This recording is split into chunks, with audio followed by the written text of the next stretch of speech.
Alerte de juillet-août 2020. Bienvenue à l'écoute du magazine audio Alerte numéro 7 de juillet-août 2020. Nous vous présentons l'actualité du mois en matière fiscale, juridique et sociale.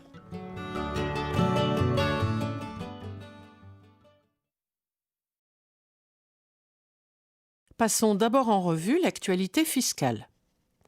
Mesures fiscales du troisième projet de loi de finances rectificative pour 2020.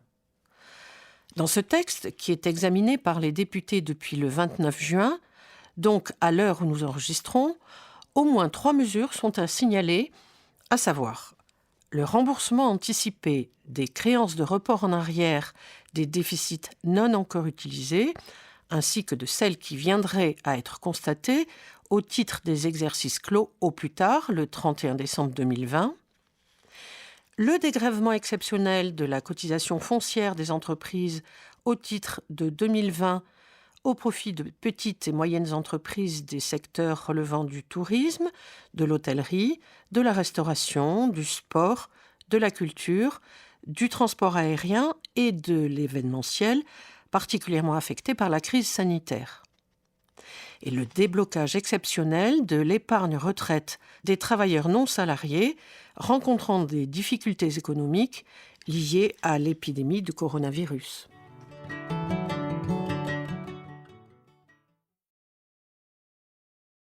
Abattement dirigeant partant à la retraite.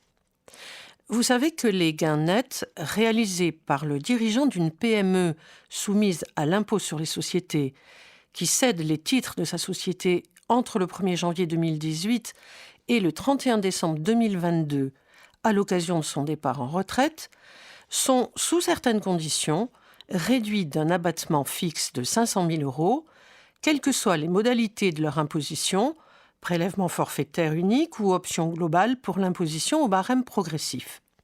Pour bénéficier de l'abattement, le cédant doit notamment, pendant les 5 années précédant la cession, avoir détenu au moins 25% des droits de vote ou des droits dans les bénéfices sociaux de la société, soit directement, soit par personne interposée, soit par l'intermédiaire de son groupe familial, c'est-à-dire via le conjoint ou le partenaire de Pacs, leurs ascendants, descendants ou frères et sœurs. 2 précisions sont à connaître à ce sujet. Les titres de l'épouse avec laquelle le dirigeant est marié depuis moins de 5 ans ne sont pas pris en compte pour le seuil de 25%. Les titres détenus par un concubin notoire ne peuvent pas être pris en compte pour l'appréciation de la condition de détention d'une participation d'au moins 25%.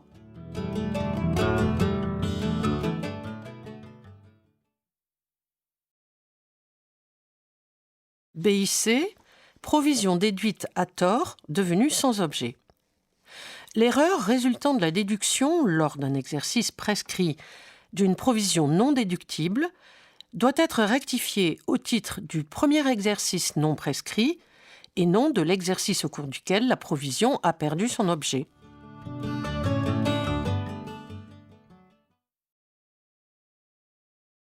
Nouveau régime de la propriété industrielle. Ce nouveau régime consiste à déduire des produits de concession, sous-concession et cession tirés des droits concernés, les dépenses de recherche et développement correspondantes, puis à appliquer à ces résultats nets un ratio afin de corréler l'avantage fiscal au montant des dépenses de R&D réalisées par l'entreprise ou par une entreprise non liée. La proportion de résultats nets est ainsi taxée séparément au taux de 10%, que l'entreprise soit passible de l'impôt sur les sociétés ou qu'elle relève de l'impôt sur le revenu. Ce nouveau dispositif, optionnel, est soumis à des obligations déclaratives et documentaires spécifiques. Faisant suite à la consultation publique effectuée l'année dernière sur le nouveau régime de la propriété industrielle, l'administration a mis à jour ses commentaires en apportant plusieurs précisions favorables aux entreprises. Nous relevons en particulier que les actifs incorporels peuvent bénéficier du régime spécial alors même qu'ils sont partiellement ou totalement amortis ou que les frais d'études ou de recherche ayant abouti à leur mise au point ont été passés en frais généraux. Une mesure de tolérance est prise dans le cas où les dépenses de R&D externalisées auprès d'entités non liées ont transité par une entité liée qui les a refacturées sans marge à la société bénéficiaire du régime. Les modalités d'application du régime spécial dans les sociétés de personnes sont précisées. La quote-part de résultats revenant à des associés personnes physiques qui ne participent pas effectivement à l'exploitation est calculée d'après le résultat fiscal de la société déterminé avant les retraitements prévus pour l'application du taux réduit. Enfin, l'administration autorise la compensation du résultat net au taux réduit avec les déficits fiscaux reportables issus des exercices antérieurs, et elle en précise les modalités.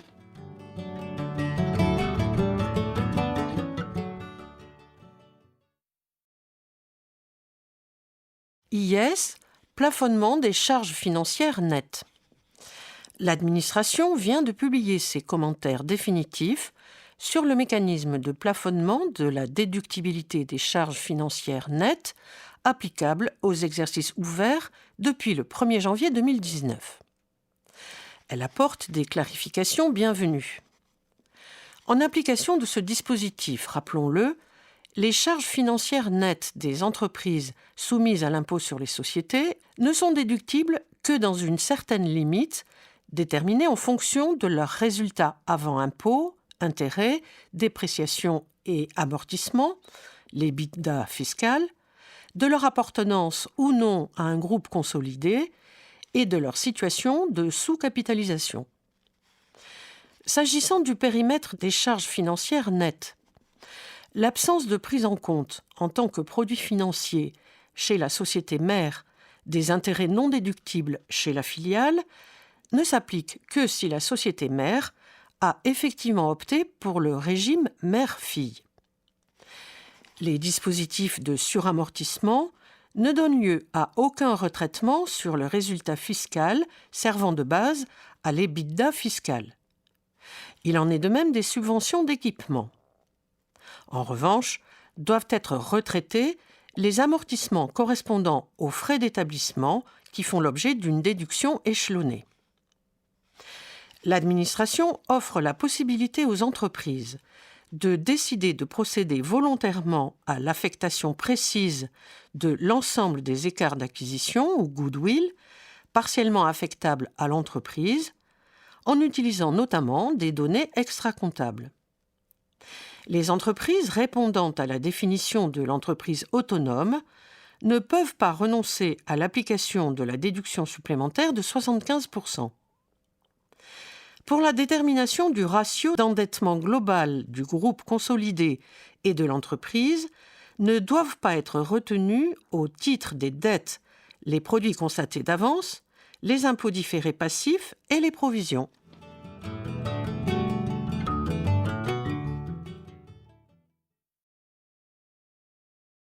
IS, SARL se transformant en EURL. Pour être valable, l'option pour l'IS doit en principe être notifiée à l'administration ou au CFE compétent avant la fin du 3e mois de l'exercice au titre duquel l'entreprise souhaite être soumise pour la première fois à l'IS, ou en cas de réunion de toutes les parts d'une SARL entre les mains d'une personne physique, avant la fin du 3e mois suivant cet événement pour prendre effet à la date de celui-ci. Selon le Conseil d'État, doit être regardé comme ayant valablement exercé l'option pour l'IS, l'EURL qui est né de la réunion en une seule main des parts d'une SARL soumise à l'impôt sur les sociétés et qui a opté pour cet impôt dans ses statuts modifiés et qui a souscrit une déclaration de résultat sous ce régime. Oui, et 2 remarques. D'abord, la portée de cette solution est strictement limitée à l'hypothèse évoquée ci-dessus. Elle ne peut pas être transposée à d'autres situations. Ensuite, rappelons que lorsque l'associé unique est une personne morale, la question ne se pose pas, puisque l'URL est obligatoirement soumise à l'IS.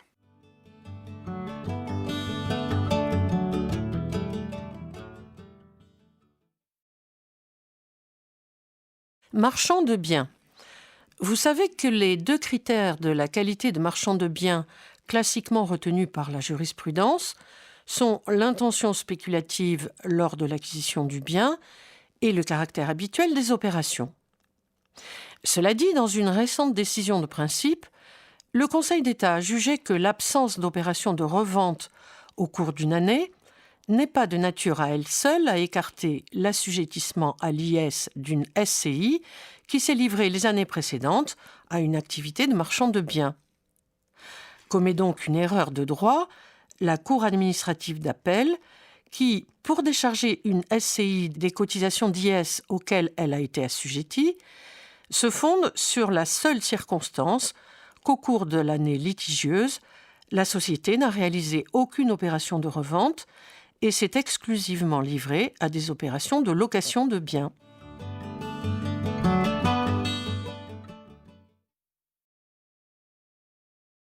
Plus-value de cession de valeurs mobilières ou droits sociaux. En cas de cession de titres appartenant à une série de titres de même nature acquis à des prix différents, le prix d'acquisition à retenir pour la détermination du montant de la plus-value imposable est la valeur moyenne pondérée d'acquisition de ces titres, quand bien même les titres cédés sont numérotés et identifiables.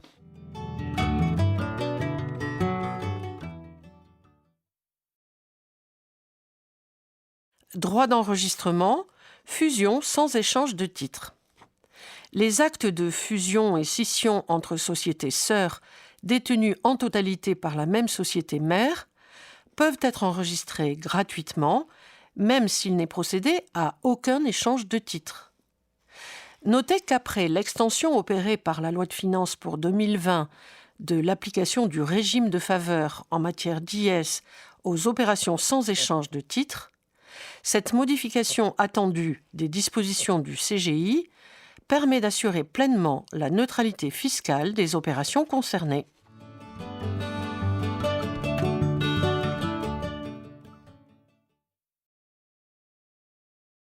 Comptabilité unique tenue pour l'exercice de deux activités.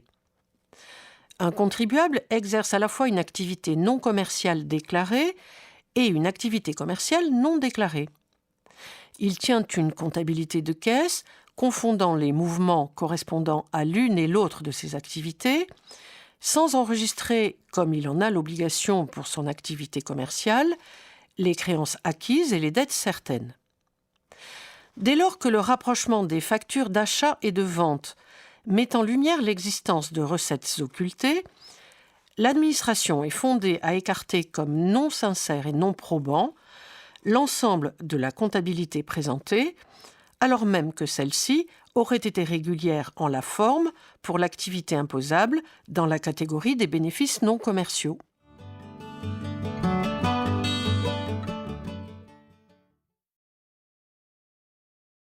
Pénalité fiscale, action en garantie d'une société contre son dirigeant.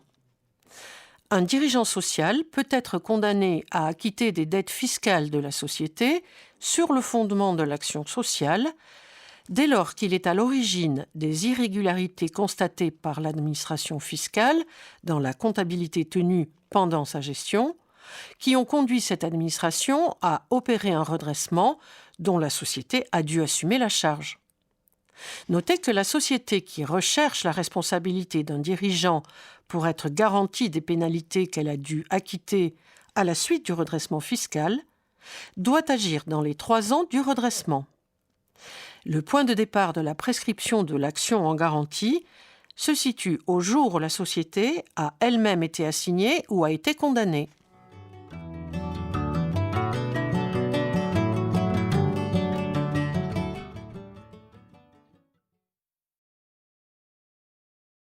Actualité juridique du mois, nouvelles aides pour les PME sous forme de prêts. Le gouvernement a renforcé les aides pour soutenir la trésorerie et l'investissement des PME en prévoyant l'attribution jusqu'à la fin de l'année 2020 d'avances remboursables et de prêts à taux bonifiés pour les entreprises fragilisées par la crise liée à l'épidémie de Covid-19. Ces nouvelles aides complètent celles déjà accordées via les prêts garantis par l'État.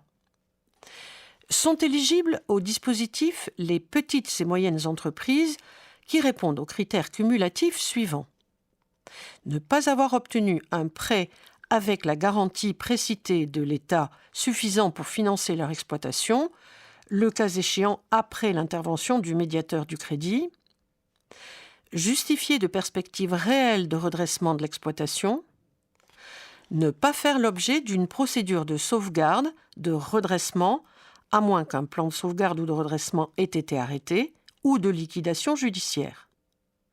Peuvent donc en bénéficier les entreprises qui font l'objet d'un mandat ad hoc ou d'une conciliation. Notez que le montant de l'aide est limité. Pour les entreprises créées à compter du 1er janvier 2019 à la masse salariale en France estimée sur les 2 premières années d'activité. Pour les entreprises créées avant cette date, à 25% du chiffre d'affaires hors taxe 2019 constaté ou, le cas échéant, du dernier exercice clos disponible. Le prêt doit couvrir des besoins en investissement et des besoins en fonds de roulement. Il s'agit ici d'une obligation. La demande de prêt ne peut donc pas être justifiée seulement par un besoin de trésorerie. L'entreprise doit adresser sa demande d'aide au comité départemental d'examen des problèmes de financement des entreprises, le CODEFI, dans le ressort duquel elle est située.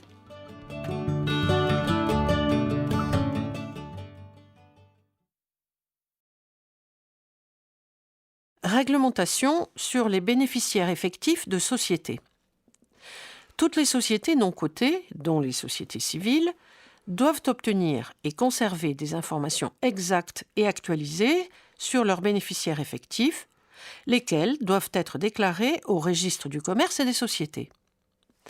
Notez qu'il faut, depuis le 14 février 2020, déclarer au greffe du tribunal l'étendue du contrôle qu'un bénéficiaire effectif exerce sur une société, ce qui nécessite d'indiquer le pourcentage exact de capital ou de droit de vote détenu par un bénéficiaire dont la participation excède 25%.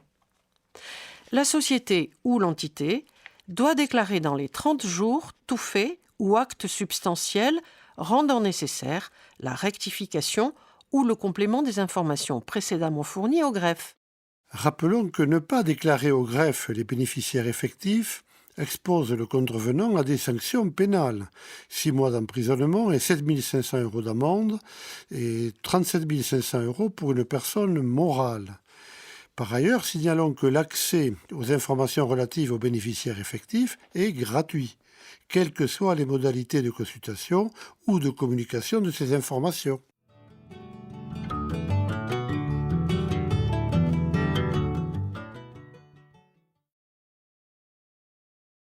Abus de majorité. La faiblesse du bénéfice et l'augmentation corrélative de la rémunération du ou des dirigeants de la société sont des éléments généralement retenus pour qualifier d'abusive la décision d'augmentation.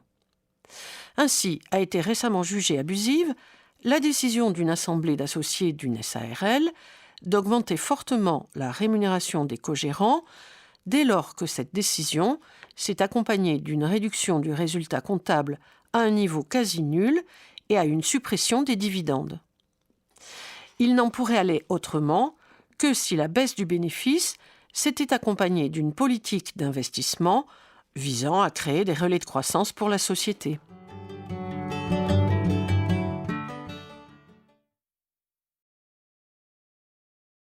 Action en complément de passif abusive. Le liquidateur judiciaire d'une société poursuit en responsabilité pour insuffisance d'actifs le père du dirigeant de celle-ci en qualité de dirigeant de fait. Après le rejet de cette action, le père du dirigeant réclame des dommages-intérêts au liquidateur pour abus du droit d'agir en justice. La Cour de cassation lui a donné satisfaction. En effet, le liquidateur judiciaire avait commis une faute en agissant en comblement de passif contre le père du dirigeant de la société débitrice, alors que l'insuffisance d'actifs n'était pas établie et que le fils était responsable de la situation de la société. Oui, et profitons-en pour rappeler que les mandataires nommés par le tribunal pour conduire la procédure collective, c'est-à-dire l'administrateur, le mandataire et le liquidateur judiciaire, répondent des fautes commises dans l'exercice de leurs fonctions. Ils sont tenus d'en réparer les conséquences préjudiciables à l'égard du débiteur, des créanciers et des tiers, conformément aux règles de la responsabilité extra-contractuelle. Notez bien qu'il n'est pas exigé de faute lourde, ni que la faute soit détachable des fonctions du mandataire poursuivi, ni, contrairement à ce que le liquidateur judiciaire soutenait en l'espèce, la démonstration d'une intention de nuire.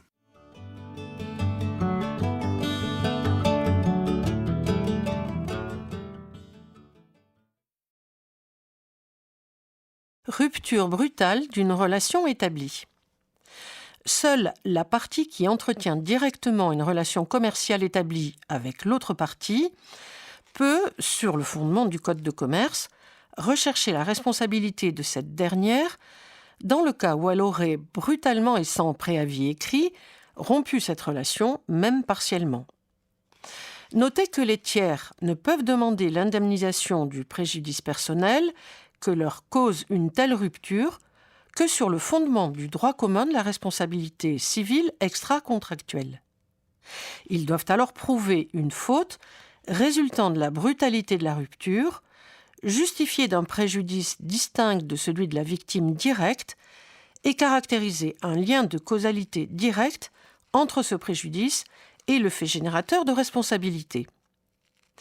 Dès lors, si un grossiste reproche à un distributeur la baisse substantielle du volume des commandes à la suite du désaccord sur le prix des produits et engage à son encontre une action en réparation pour rupture brutale de relations commerciales établies, le fabricant des produits ne peut demander l'indemnisation de son préjudice résultant de la rupture brutale totale de la relation, puisqu'il n'entretenait pas directement de relations commerciales avec le distributeur.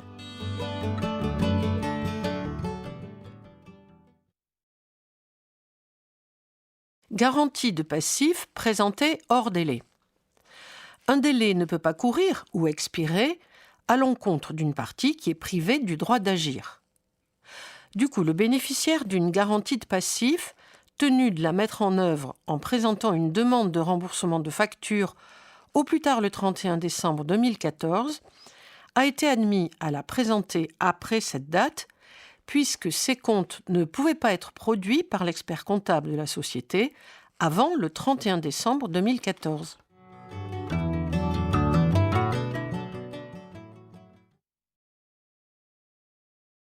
Comment faire avancer la résolution d'un litige en période post-coronavirus ? Force est de constater qu'actuellement, les litiges portés devant les tribunaux ne sont pas en passe d'être résolus rapidement. Autant alors recourir au mode amiable de résolution des différends. Ainsi, les parties peuvent utiliser la procédure participative au lieu de saisir un tribunal. Celle-ci repose sur un contrat signé par les parties et leurs avocats, par lesquels elles s'engagent à œuvrer de bonne foi à la résolution amiable de leurs différends. Connaissez-vous l'éphémère plateforme Tierce Conciliation ? Il s'agit d'une voie extrajudiciaire ad hoc, exclusivement dédiée au traitement amiable des difficultés générées par la crise sanitaire du Covid-19. Plus précisément, la tierce conciliation est réalisée gratuitement par 150 tiers conciliateurs issus des différentes professions du droit qui offrent la possibilité d'une résolution non judiciaire des litiges relevant d'une inexécution contractuelle pour cause de Covid-19. La procédure se déroule sur une plateforme digitale collaborative, étant précisé que cette instance est mise en place de façon temporaire. La médiation est une autre possibilité de résolution d'un différend en dehors du tribunal. Elle peut être organisée par visioconférence ou en conférence téléphonique. Devant le médiateur, les parties ont intérêt à être assistées par leur avocat qui les conseillera et rédigera l'accord. Enfin, les particuliers comme les entreprises peuvent aussi choisir de résoudre leurs différends en utilisant un processus de droit collaboratif. Dans ce cas, la recherche d'un accord amiable est menée par des avocats formés à cette méthode, sans l'intermédiaire d'un médiateur.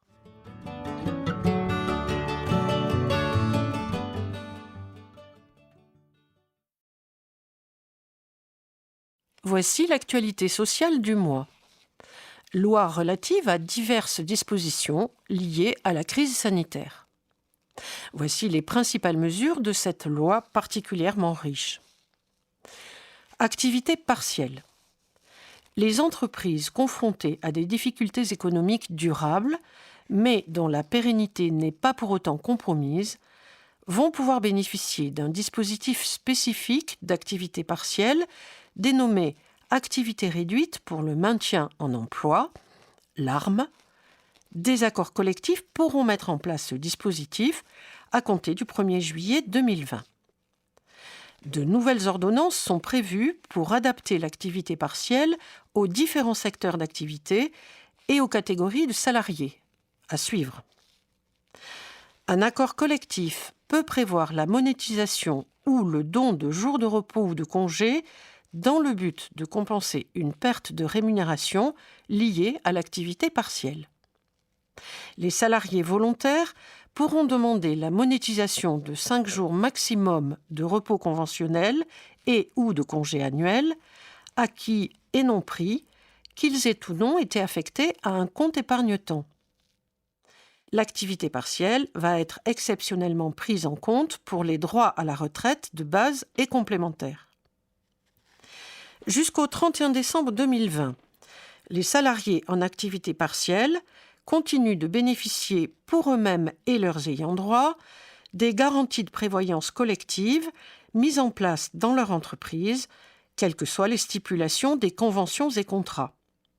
Ce maintien conditionne le bénéfice du régime social de faveur applicable au financement de ces garanties. Des délais de paiement s'appliquent jusqu'au 15 juillet 2020 aux cotisations finançant les garanties ainsi maintenues. L'activité partielle est provisoirement étendue aux salariés en CDD d'usage d'insertion dans le cadre des prêts de main-d'œuvre exercés par les associations intermédiaires. Assouplissement des conditions de recours au CDD et à l'intérim. Les conditions de recours au CDD et à l'intérim peuvent être assouplies par accord d'entreprise jusqu'au 31 décembre 2020, avec notamment la possibilité de fixer le nombre maximal de renouvellements possibles pour un CDD, de changer les modalités de calcul du délai de carence entre 2 contrats et d'instituer par voie conventionnelle de nouveaux cas de recours à l'intérim. La durée maximale des contrats d'insertion dans l'emploi, renouvellement compris, est portée à 36 mois, sans préjudice des dérogations existantes. Le recours aux prêts de main-d'œuvre est encouragé, notamment entre les entreprises faisant face à une baisse d'activité et les entreprises dans des secteurs en tension du fait de l'épidémie de Covid-19. Ainsi, jusqu'au 31 décembre 2020, son formalisme est allégé et l'exigence d'un but non lucratif est même supprimée dans certains cas. Mesures à destination des TPE. Les TPE sans délégué syndical ni CSE peuvent mettre en place un régime d'intéressement par décision unilatérale pour une durée comprise entre 1 et 3 ans. Les scrutins mesurant l'audience syndicale dans les TPE auront lieu en 2021 et 2024, avec comme conséquence pour les conseillers prud'hommes la prorogation des mandats en cours et la réduction de la durée des prochains mandats. Représentation du personnel. Les mandats des représentants élus du personnel ou des salariés actionnaires aux organes de direction des sociétés anonymes sont prorogés s'ils sont venus ou viennent à échéance entre le 12 mars et le 31 juillet 2020. Cette prorogation des mandats joue jusqu'à leur renouvellement et au plus tard au 30 septembre 2020. Autre mesure à connaître. L'obligation de reprise des salariés en cas de cession d'un fonds de commerce est temporairement suspendue jusqu'au 31 décembre 2020.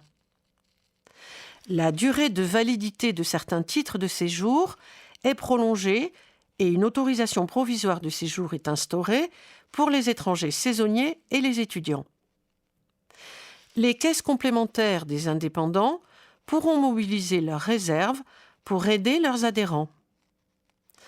Le personnel soignant retraité est autorisé pendant la période d'état d'urgence sanitaire à cumuler intégralement une pension de retraite et les revenus d'une activité professionnelle. Le maintien du versement des allocations des chômeurs en fin de droit se poursuit pour les artistes et intermittents du spectacle.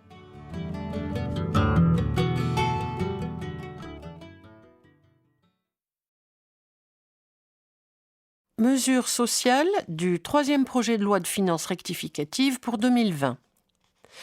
Il est prévu d'accorder à certaines entreprises des secteurs les plus touchés par la crise économique induite par la pandémie du Covid-19 une mesure exceptionnelle et temporaire d'exonération totale de certaines cotisations et contributions sociales patronales.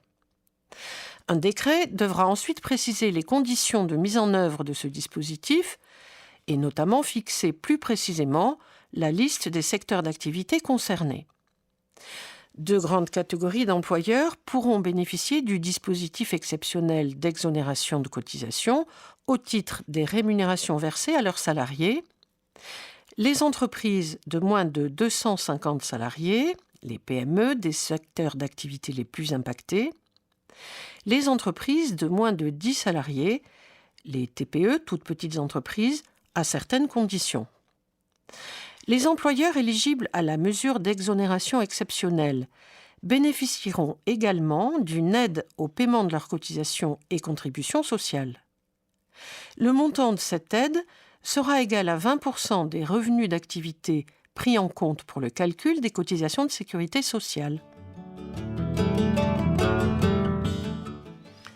À noter que les employeurs de moins de 50 salariés non aidés par le dispositif exceptionnel pourront solliciter une remise partielle des dettes de cotisations et contributions patronales constituées au titre des périodes d'activité courant du 1er février au 31 mai 2020. Ils devront avoir subi sur la période courant du 1er février au 31 mai 2020 une réduction d'activité d'au moins 50% par rapport à la même période de 2019. Cette remise ne pourra excéder 50% des sommes dues. Le projet de loi prévoit aussi que les directeurs des organismes de recouvrement pourront adresser avant le 30 novembre 2020 des propositions de plan d'appurement aux entreprises de moins de 250 salariés. À défaut d'opposition ou de demande d'aménagement par le cotisant dans un délai d'1 mois, le plan sera réputé accepté. Le projet de loi envisage de mettre en place une réduction exceptionnelle des cotisations sociales pour les travailleurs indépendants les plus touchés par la crise économique. Ce dispositif d'aide suivra des modalités différentes selon que le travailleur indépendant relève ou non du régime microsocial ou acquitte ou non des cotisations provisionnelles sur une estimation de son revenu de l'année en cours. Un décret fixera par secteur d'activité le montant de la réduction des cotisations sociales. Notez aussi que les majorations de retard dues en cas d'insuffisance des acomptes provisionnels ne seront pas applicables aux revenus de l'année 2020. Enfin, il est prévu une réduction exceptionnelle de cotisations sociales pour les artistes auteurs. À suivre donc pendant l'été 2020, nous y reviendrons, le magazine de septembre prochain.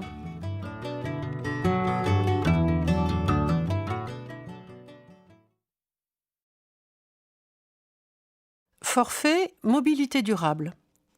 Le forfait mobilité durable a pour objectif d'encourager le recours à des transports plus propres et moins coûteux, en permettant aux entreprises de prendre en charge les déplacements domicile-travail de leurs salariés, effectués notamment à vélo, en covoiturage ou encore grâce à des engins de location ou en libre service. Cette mesure est entrée en vigueur depuis le 11 mai 2020 et le gouvernement incite les employeurs à mettre en place ce nouveau dispositif rapidement et massivement, notamment dans le contexte de déconfinement. Ce forfait mobilité durable consiste en la prise en charge facultative par l'employeur de tout ou partie des frais engagés par ses salariés se déplaçant entre leur résidence habituelle et leur lieu de travail en utilisant leur vélo ou leur vélo électrique, le covoiturage en tant que conducteur ou passager, les transports publics de personnes, à l'exception des frais d'abonnement dont le remboursement à hauteur de 50% est obligatoire, et d'autres services de mobilité partagée. Il s'agit donc des frais de transport personnel effectués avec des modes alternatifs à la voiture individuelle. Le forfait mobilité durable remplace l'indemnité kilométrique vélo dont les dispositions réglementaires sont donc abrogées. Toutefois, le décret prévoit que lorsque l'employeur versait cette indemnité avant l'entrée en vigueur du décret, il peut en poursuivre le versement qui sera alors assimilé au versement du forfait mobilité durable. Enfin, signalons que la prise en charge des frais de transport personnel est exonérée d'impôt sur le revenu et de cotisations sociales à hauteur de 400 € par an et par salarié. Le forfait est cumulable avec la participation de l'employeur à l'abonnement de transport en commun, mais l'avantage fiscal et social résultant des deux aides ne pourra pas dépasser le montant maximum entre 400 € par an et le montant du remboursement de l'abonnement de transport en commun.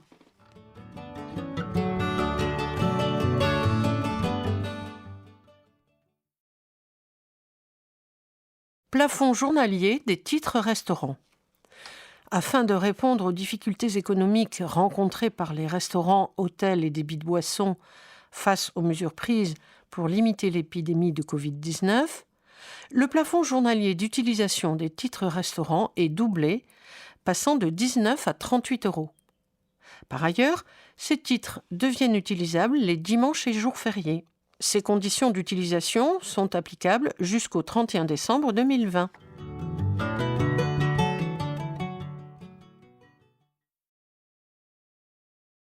Invention des salariés, droit d'opposition au brevet d'invention.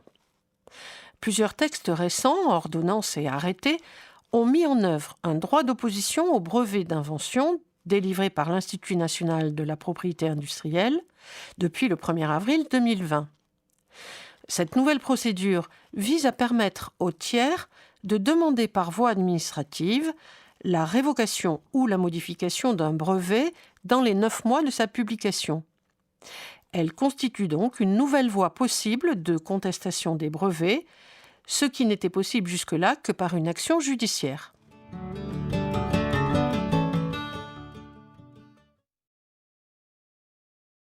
Congé pour décès d'un enfant, congé de deuil. Le Code du travail prévoit un congé de 5 jours minimum en cas de décès d'un enfant. Une loi très récente a augmenté cette durée minimale en la portant à 7 jours ouvrés minimum lorsque l'enfant ou la personne à la charge effective et permanente du salarié est âgé de moins de 25 ans, ou encore si l'enfant est lui-même parent, quel que soit son âge. Parallèlement, un congé de deuil a été instauré. Il est ouvert aux salariés en cas de décès d'un enfant de moins de 25 ans ou d'une personne de moins de 25 ans à sa charge effective et permanente. Le congé de deuil est d'une durée de 8 jours minimum. Il est cumulable avec le congé de 7 jours prévu dans ce cas. Ainsi, les salariés intéressés peuvent, s'ils le souhaitent, s'absenter de l'entreprise pendant 15 jours. Le congé de deuil, qui peut être fractionné, doit être pris dans un délai d'1 an à compter du décès de l'enfant. Le salarié qui souhaite en bénéficier doit en informer son employeur 24 heures au moins avant le début de chaque période d'absence. Notez que le congé n'entraîne pas de réduction de la rémunération, mais le coût du congé de deuil est partagé entre l'employeur et la sécurité sociale.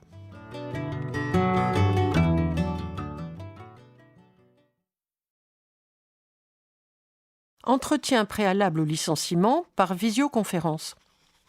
Il est constant qu'en matière pénale, l'usage de la visioconférence est autorisé. Cependant, cette mise en œuvre est expressément prévue et encadrée par la loi.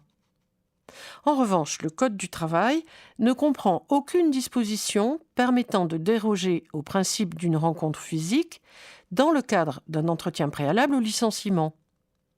Un employeur ne peut donc imposer aux salariés la tenue d'un entretien préalable par un moyen de visioconférence. Pour les employeurs qui souhaiteraient, en raison des circonstances exceptionnelles actuelles, avoir recours à ce procédé, la prudence est donc de mise.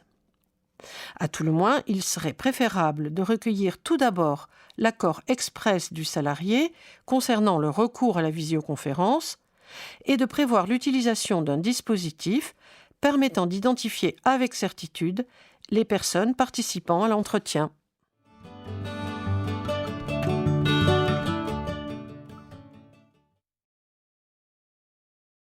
Géolocalisation d'un véhicule de fonction. Le système d'enregistrement des données de géolocalisation d'un véhicule de fonction constitue une véritable filature électronique qui permet à l'employeur de contrôler et surveiller l'activité du salarié. Dès lors qu'elle implique nécessairement une atteinte à la vie privée de ce dernier, cette géolocalisation est insusceptible d'être justifiée, eu égard à son caractère disproportionné par les intérêts légitimes de l'employeur. En conséquence, elle constitue un moyen de preuve illicite en cas de contentieux.